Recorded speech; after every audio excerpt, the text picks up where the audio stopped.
But I want to start talking about Denver, which is not part of these NBA Cup games this week. They are now sitting there, Rachel, at 12-10, seventh place as we record this in the Western Conference. They are there despite what has been a historic statistical season for Nikola Jokic, who is averaging career highs in points.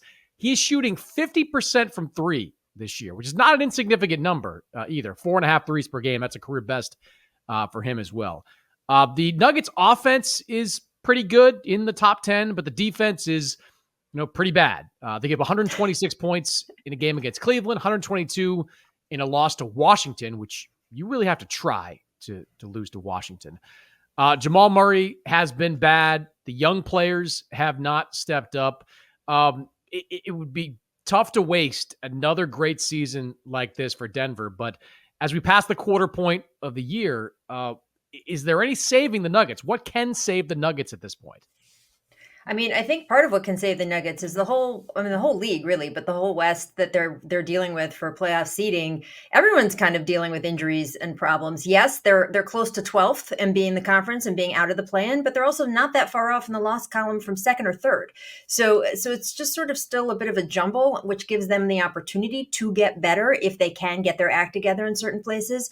To me, the key is Jamal Murray, man. I mean, when they won the title, it was because Jamal Murray was absolutely on fire, incredible. And we know in the modern NBA, as amazing as Nikola Jokic is, and we should talk about just how just mind-boggling these numbers have been, you can't win alone. You just cannot win an entire title by yourself. So to have someone like Jamal, who we know is capable of contributing what it would take to get Denver back up to the top, but hasn't been doing it. That to me is really the key. He is sort of a guy who historically has gotten much better in the second half of the season, but I'm not sure, Chris, if he started kind of at this point since they started being as good and he started being as good as we know him to be. So he's going to have to really, really improve. Do you see that happening? I don't know. It's been such a bad start for Jamal. And you're right. As great as an individual talent as Jokic is, he can't carry them, not in a conference as deep as the Western Conference. And the on-off minutes for Jokic they've got a little bit better, but they have largely not been good. And Murray's got to be the guy that fills that void, that gives you the real number two option. I mean, looking at some of his numbers, 17.8 points. That's the lowest since his second year in the NBA. He's shooting 42% from the floor, which is down 6 points from last year. He's shooting 33.3% from three. That would be the worst in his career. You have to go back to his rookie season when he shot in the low 30s. He just can't get it going. And you watch it anecdotally, and the burst is kind of gone. Physically, he just looks a little ragged out there. I don't know. Look, he's not an old player by any stretch. I mean, looking it up, what is he, 27 years old, going to be 28 Yeah, no. February. He's still very much in the prime of his career. I don't really get it. Like, he wasn't good for Team Canada this summer. That was another maybe a warning sign for him. But, beyond all the other stuff, like, Jamal Murray has got to play better. Like, he's got to be the guy that is the all-star next to Nikola Jokic. Yeah, and I mean, I don't know exactly what level of apron are they, Chris? Are they the first apron, I think, right? Apron, yeah, I want to say, yeah. So they can make a little bit of changes around the edges, but they can't do anything. But they're not going to do it like we saw. But yeah. I mean, the biggest, beyond Murray, like, the mistake started this offseason. I would argue this mistake started 2 off seasons ago, but sure. Well, 2 off seasons ago, right? The Bruce Brown deal, like, you couldn't have given him the money. Like, he got $20 million per year. I know that. Toronto. Like, it is what it is. Jeff Green, I would have found a way to bring back, but I get it. The KCP stuff, though, is a catastrophe. I mean, KCP, even though he hasn't shot the ball great in Orlando, for years proved that he was a round peg, round hole type of fit with this Nuggets team. Offensively, he stood in the corner, he made threes. Defensively, he guarded multiple positions. Like, he was the right fit between Jamal Murray and Michael Porter Jr. With him gone, they've relied on Christian Brown, who's been okay, and some of these other guys, the young guys, Peyton Watson and others, that have not delivered in the way that KCP used to deliver. And I think the Nuggets, if they can't turn this around, they're going to be haunted by the fact they could have either paid KCP, given him the money that he wanted, or done some kind of sign and trade. Like, there were options available to them last summer. They could have done some deals that would have brought something back in return, but they were, motivated by money here. They didn't want to spend more than they had to on this team. And I think that's ultimately going to cost them. Maybe they believe that, Watson, Brown, others could deliver. Julian Strother could deliver more, but, not having that veteran presence, the guy that Michael Malone can rely on, I think that's costing them big time this year. I think that's the key, because they are getting some of those numbers in other places. If you break it down, it's not numbers wise as catastrophic as it could be, but in terms of fit, as you say, and sort of presence on the team, that's where the catastrophic element comes in, because so much in the NBA is about fit, right? I mean, 10% of the guys are so exceptional, they'll be great anywhere. 10% of the guys are so terrible, they'll be just on the edge of out of the league anywhere they go. The 80% of the guys in the middle, it is about, are you in the best place on the best team with the guys around you that maximize you? And can you maximize them in a way that creates this fit that becomes more, greater than the sum of its parts? And the Denver Nuggets, to your point, had that with KCP. They had that fit. They had that guy who, from Michael Malone to Jokic to Murray on down, could rely on to do certain things, be a certain kind of guy in the locker room, have that presence. And that's gone now. And it's obviously creating a dent. But I have to go back to, if Jamal Murray can get better, this team will look a lot better, and we will be talking about them differently, because that's how good Nikola Jokic is. He just needs a little bit more, like just a little bit more, guys, because he has been, look, we went into this season, Chris, being like, I don't know if he can win MVP again, because there's voter fatigue, and there's also like, what category does that put him in, and all the other blah, blah, blah we talk around MVP. But how do you argue with what he is doing to at least not have him near the top of that conversation, if not end the number one slot? I don't even have a word for it. I on social media earlier this week, I said, what do you even call this?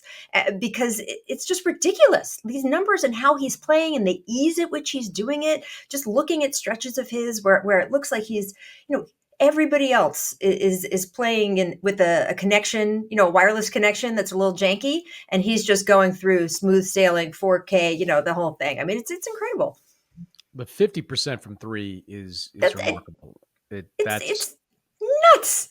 That's crazy. Just needs Jamal Murray. And I know that, again, they can make little changes around the edges. As you point out, they probably won't. But unlike some other teams that just doesn't have any options anywhere, this is a team whose best option is on their roster. And obviously it's not going to make a huge shift defensively, but it will change the dynamics enough, because we've seen it over and over again. If Jamal Murray can improve, I think that this team will be in a better position than you might expect. If he can't, and he's just lost whatever he had before, and if so, then you also have to look at that front office that just gave him another huge contract after the Team Canada debacle. Then this team is going to be in problems, in a lot of trouble for a while. And as you say, you're talking about one of the greatest players this league has seen, and we don't know if he's ever going to win another title. So what is Underdog? Underdog is the place to play if you're a sports fan looking to win money while watching sports. With over 5 million happy players and $2 billion won, Underdog makes it fun and easy to cash in on all your favorite athlete performances. Compete against other players just by selecting higher or lower on 2 or more player stats, and you could win up to 1,000 times your money. So turn every touchdown into a win with Underdog. Underdog is the best place to cash in on all your takes this football season. Which players are going off, which ones are ice cold. Make your picks in just a few taps and turn your sports opinions into real money. You could win up to 1,000 times your money just by choosing higher or lower on player stats like points, blocks, steals, and much more. I've had a lot of fun using Underdog to go all in on Anthony Davis, who is having a monster season on both ends of the floor. Tyrese Maxey, who has stepped into a huge role in Philadelphia. And the Boston Celtics, who continue to put up win after win. Even the Cleveland Cavaliers, Darius Garland, a 45% three-point shooter, have had a lot of success and a lot of fun playing with Underdog. So download the app today and use code OPENFLOOR to get up to $1,000 in bonus cash instantly. That's OPENFLOOR to get up to $1,000 in bonus cash instantly. Select higher or lower on your favorite players and cash in on Underdog. Must be 18 or over, 19 or over in Alabama or Nebraska, 19 plus in Colorado for some games, 21 plus in Massachusetts and Arizona, and present in the state where Underdog Fantasy operates. Terms apply. Void in Colorado. Concerned with your play? Call 1-800-GAMBLER or visit www.ncpgambling.org in Arizona. 1-800-NEXT-STEP, 1-800-639-8783, or text NEXT STEP to 53342 in New York. Call the 24/7 Hope line at 1-877-8-HOPE-NY or text HOPE-NY 467-369. Jokic's MVP case could be an interesting test case if this team continues to like flounder in the bottom of the Western Conference playoff bracket, because it seems more likely than not that he's going to finish this year with the best numbers of any of the MVP candidates that are out there. It's a good field, but I think he's going to wind up with the best numbers. But traditionally, and you know this, voters don't like to vote for guys that don't have team success, with few exceptions. Russell Westbrook was a recent exception when he had that, astonishing year in Oklahoma City, averaging the triple-double. But more often than not, you look at the winners, they're first or second or even third on their on teams that finished in the standings. So I think it will be interesting if they wind up 7, 8, 9, and Jokic is averaging 30 and 13 with 45% from three. It's going to be an interesting case study for voters. So the trade stuff, like when I talk to coaches about what Denver needs and what they could do, in the hypothetical, it always comes down to trading Michael Porter Jr. because most people think they can get enough offense without MPJ, right? Like he's a great offensive player, but most people I've talked to think that this team, when healthy, with Gordon, with Murray, with some of the other guys they have, they can manufacture enough offense. What they need is defensive versatility, and they need depth, right? So if somehow, some way, if there was a team out there that would give you 2 or 3 rotation players in exchange for Michael Porter Jr. Michael Porter would be the best player probably in any deal that you'd make. But if you can get 2 or 3 veterans that Malone could turn to and rely on, and he loves playing veterans. He loves veterans. Loves his veterans. But so if you can get 2 or 3 of those guys that fit into this Nuggets system, you can manufacture enough offense with Murray and Jokic and Gordon and those guys that maybe MPJ would be a luxury, and you're better off with 2 or 3 guys at 75% of the level of Porter, rather than just having this one guy capable of giving you 25 and 30 on some nights. What do you think of that? Do you think that they're better off with a few more veterans or keeping Michael Porter Jr. around, who was a huge part of their success a couple of years ago? Yeah, and look, we're kind of talking about better off in what way? Do I think that will put them, if they can make the kind of deal you're talking about, will that put them more solidly in the top half of the Western Conference? Again, assuming Jamal Murray at least can improve somewhat, which he has a track record of doing throughout a season. Yeah, I absolutely think that will. Will that help them win a championship? I don't know, because you do need those guys like Michael Porter Jr. in a big playoff run. You do need those offensive talents that, frankly, are very hard to find around the league, which is why if they did want to trade him, I think they would get a lot of interest.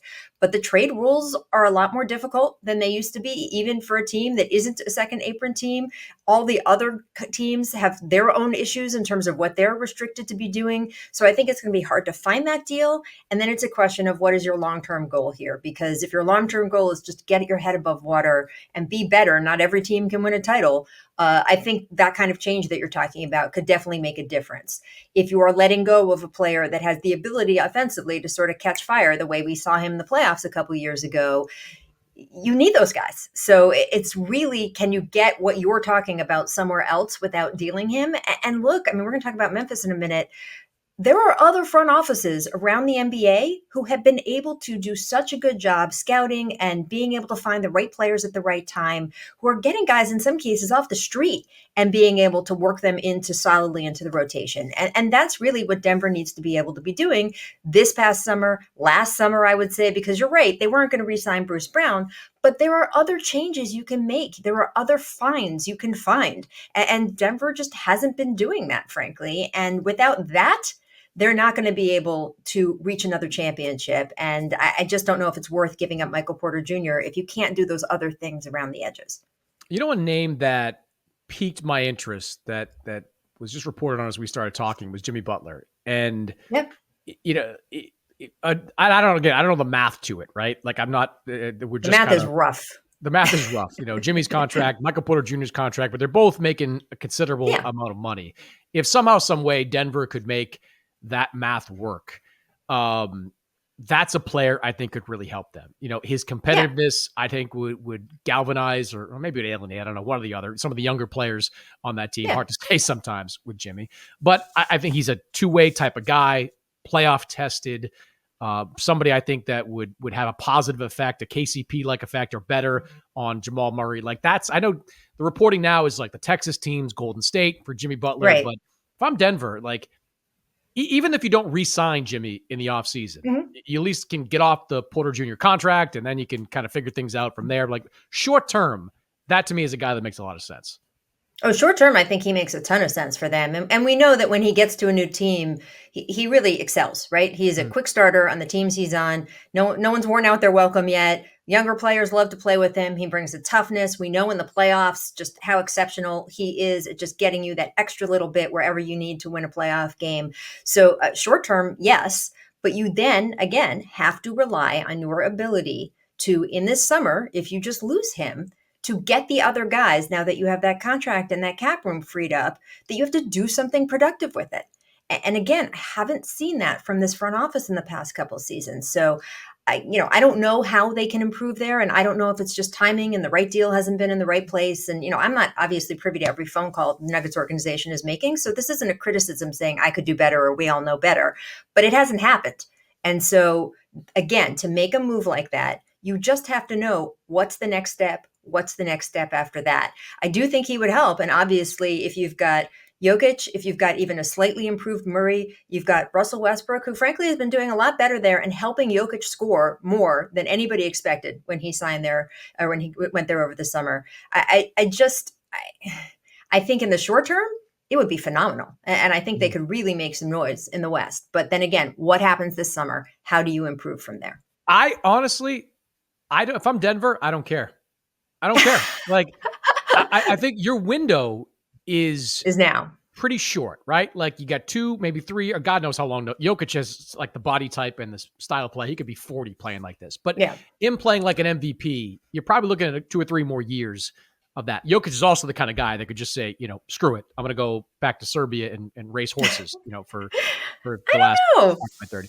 But he could. Like, I'm just saying, like, he's a little Yes. unpredictable. Little unpredictable. Yes. No, I agree. If I'm the Nuggets, I don't care. I don't care about the consequences of next summer. All I don't right. care about the contract that Jimmy might want down the line. Like, I got to be thinking short term. Short term, we're not winning. Like, yeah, Jamal gets better. I don't think they're on the same level as Oklahoma City. I don't think they're on the same level as some of the other top tier teams, Minnesota in the Western Conference. If you can get a guy that's battle tested like that, I say go for it. Roll the dice. It's almost like the Raptors Kawhi Leonard situation. Be like, you know what? Right. We're probably going to lose this guy in the summer. But if we give ourselves a chance to win a championship while we have a championship level team, you got to go out there and kind of do it. That would be my but they didn't have Jokic on their team, right? In Toronto. So there was much more incentive to just roll the dice and let's see what happens. With this, when you're looking forward to how your team building over the next few years to maximize this unexpected meteor. I mean, it's not like he was drafted expecting to be one of the best players in NBA history. And we're going to be talking about that. Is he top 20? Is he top 15? If he wins another one, another title, another MVP, where are we going with this? No one expected that when Jokic was drafted, but you got him now, and you have got to figure out how to maximize him this season, the next season, the season after that. And if you sort of, throw everything at the second half of the season, maybe it'll work because, again, it worked for Toronto. You're absolutely right. Oklahoma City's had a bunch of injuries. Some of the other younger teams in the West don't quite have the experience yet that we consider them, they're just dominant all the time, no matter what. You see some of the teams like Golden State, obviously making noise, but do they really have the horses, age-wise and everything else to go completely and win yet another title? There's a window there. There's some room there right now. And you know how I feel about Wemby, man. It's only a matter of time. Once he gets to whatever stage he's going to get to, I think it could be the way it was with LeBron James in the East for all those years. It could be the, Victor Wembanyama Invitational in the finals. So I do think the window is now. I'd be nervous about throwing everything at the second half of the season, but maybe you do it. I don't know. You're starting to convince me. Go big or go home in a situation like this. And look, I'm glad to finally hear Miami acknowledging the inevitable that yes. Jimmy Butler's not going to be part of their team long term. They had the great run to the finals in 2022. Yeah. But since then, they've been an average team. Paying Jimmy, max money for the next 3 or 4 years never made any sense. Not for a team that wasn't going anywhere. So, I'd want, if I'm Denver, I'm aggressive on that front All right, and let the chips kind of fall let's away go. from me.